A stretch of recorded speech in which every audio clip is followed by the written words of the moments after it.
Hi, my name is Mandy Taylor. Way back in 2011, when I was 42 years of age, I was first diagnosed with breast cancer. Little did I know that then at the age of 48, the breast cancer would come back again. But hey, here I am. I'm alive and kicking and well.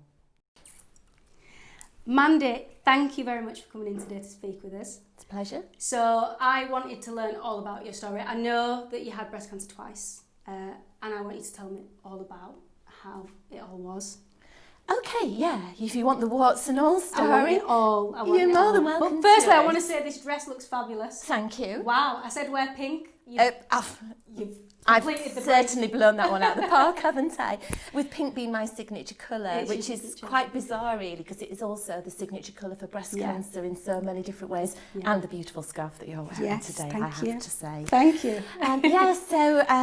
I sailed through life up to being in my early 40s with magnificent health, took my health for granted, to be honest with you, an absolute workaholic. Yeah. And in 2011, when I was at that point the PR and marketing manager for BB's Italianismo in Leeds, I was just getting ready for Christmas, and it was July. Now that might sound crazy, but in an industry like BB's, by July Christmas is in the box, ready to go. Yeah.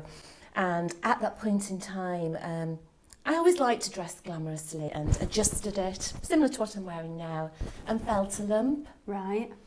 And when I felt the lump at BB's, I just thought, oh, it's nothing. Carry on singing Christmas carols. You're in a great mood. We've got to look at this business. Dismissed it for probably about a month. Oh, gosh. Seriously.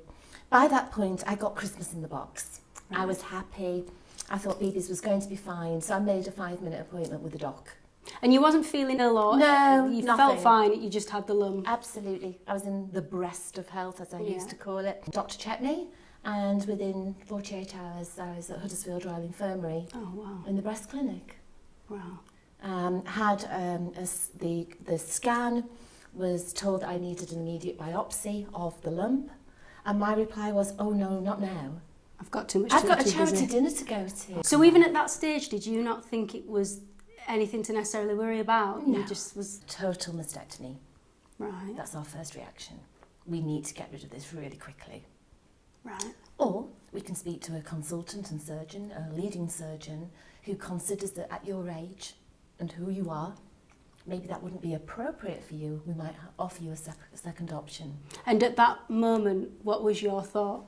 At that moment in time, that's when I had the meltdown. Is that when you was I had the total meltdown. Yeah. I needed to come. Yeah. Yeah, I think at that point I thought I was Wonder Woman. Yeah. But I wasn't. Yeah. I just said, I can't think about this right now. Can I go back to work and just take a bit of time out? And they were great. Yeah. They were super with me and allowed me that. Went back and made the decision to go down the route of a reconstruction. Right. However, the stress and actually I think the cancer itself had started to make me lose weight pretty drastically. Right. So when the consultant saw me and he went, Mandy, you've no tummy, you've no fat anywhere now for a reconstruction to happen naturally. But we can do something else, which is called a lat dorsi flap. What's that? Exactly. And I was a bit, what there? Yeah. Pardon my language, I'm not going to swear. And he said, what we can do is remove the muscle from your back, where your bra strap fits. Okay. And feed it through your chest cavity. Right, so that would be like reconstruction, but done a different way? Kind of, and what they do is they cut you across. It's a big operation, huge. They loosen the muscle in the back, the lat dorsi, push it into your chest, then remove everything at the front, you lose all the content of the boob. And that basically replaces it? And then they put an implant on top. Right. Which slowly but surely over a period of time they start to fill and expand. Right, okay. Very radical. It sounds like it'd be painful. Yeah, it was big surgery. And that was my first journey with breast cancer, to be fair. They do say that after 5 years, everything should be fine. Right. So when we got to year 5, I'm celebrating, had a party, and yeah, I'm free. I'm done. I'm done. I'm now, at that point, I'd just remarried. Life was looking super for me. Yeah. It was 2016, year 5. I'm thinking, great, let's rock the final years of my 40s until I turn 50. And then in 2017, I went on holiday. I'm in a swimming pool, and I just remember thinking, I think I've been stung. I can feel a lump. Oh, gosh. But the lump was exactly where the previous lump was. Right. This is impossible. But I've got a lump in the scar. Oh, God. And Kristen and I both said, nah, you can't be that unlucky. It won't come back twice. You've had everything imaginable done. It's just not going to happen. But did you this time go straight? You bet I did. In fact, I didn't wait to get off the aeroplane. I put a call in to the breast care team from Cyprus. And as soon as you landed, you went straight? Straight away to a very crowded waiting room. And we went into the room, spoke to the consultant, presented myself. He said it would be a 1 in a million chance for cancer to come back in the same site. And it did? And it did. Oh, God. It did. So, again, the journey started. How did you feel the second time round? Were you more hopeful or were you less? How did it feel? Because I can't imagine the first time, but the second time, I don't know whether I'd be feeling, right, I'm ready to go again, or whether I'd be like, I can't do this again, I've already been through all this. Of course. A lot of people said to me, surely it's like childbirth. The second time is easier. Yeah, where you'd almost be like, we've been through it, I can do it again. You know the terminology. Yeah. This second time round, Indeed. was it stage 2 still, or it was more aggressive second time around. It had popped up and grown pretty quickly. Oh, God. It would transpire possibly that a tiny bit might have been left behind, that had just been there. Just been there. Right. I was in my 40s. It was eating away at my estrogen and loving life. So we were dealing with a couple of things then. We were dealing with the breast cancer. We were dealing with a cancer that loved my estrogen. So inevitably there was going to be a journey towards removing and stopping the production of estrogen. And I thought one night, I need to start a campaign to try and get people to take me to St. James's. Okay? Right. But if they take me, I want them to A, enjoy the journey, B, get something from it, and C, a charity to benefit if at all possible. Right. So I put an appeal out on social media one night saying I need 15, because there's 15 days. Yeah. 15 individuals who are prepared to take me from Huddersfield to Leeds and back. So 15 car trips.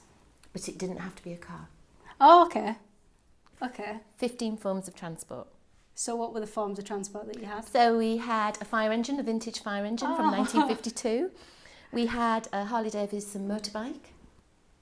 You were on the back of the motorbike? I was on the back of the motorbike. Right, okay. We had a guy who turned his business van, Yorkshire Payments van, into a disco with dealy boppers. So you was having a party bus to all the way down. Radiotherapy.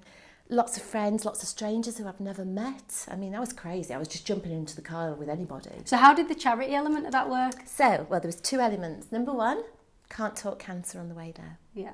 You have to sing. Okay. You choose a playlist and I'll sing along. Did it feel nice to, as much as you were going through such a tough time, did it kind of help you through it, knowing that you was beyond, making such a fun kind of element to something that's normally so absolutely so sad? Now, don't get me wrong, you can't laugh in the face of cancer. No. But you can laugh with it. But as soon as I left the side of my companion or companions and went for my treatment, then the tears came. Yeah. Then it was serious, and it was very serious. Yeah. And then the playlist wasn't what been playing in the car. There were songs at times that I wanted for my funeral. Oh gosh. Yeah. But that was my moment. Yeah. And then I knew I could go back into the room, get dressed again, put the makeup back on. Yeah. Breathe. And go back out. So I guess you had your moments on your own. Private. And you were most comfortable doing it that way. Yeah, absolutely. Yeah. Very private moments. I imagine as well, going through the therapy and then almost doing the charity thing aligned, it's a lot. I can imagine it is a lot. When you're not feeling great and you're around people, you're dancing, you're singing. That's right. It must have been probably tougher than had you have just decided to make your normal way in. Indeed. Have it done, go home, Indeed. chill out. Yeah. The pressure was like a pressure pot, and it was bound to burst. And that's again where Breast Cancer Haven came in second time around. And I presented myself to them and said, look, I'm here again. I'm really sorry, this is greedy. But then when you look at the startling facts, 1 in 7 British women will be touched by breast cancer in their lifetime.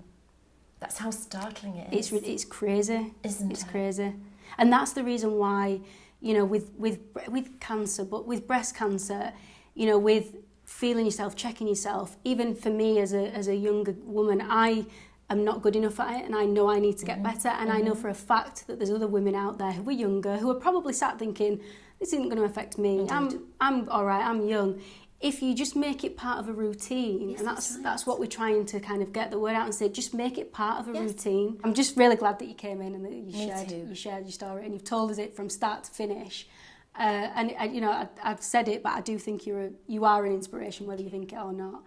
And yeah, you're amazing. Thank you very much for chatting with me. Pleasure.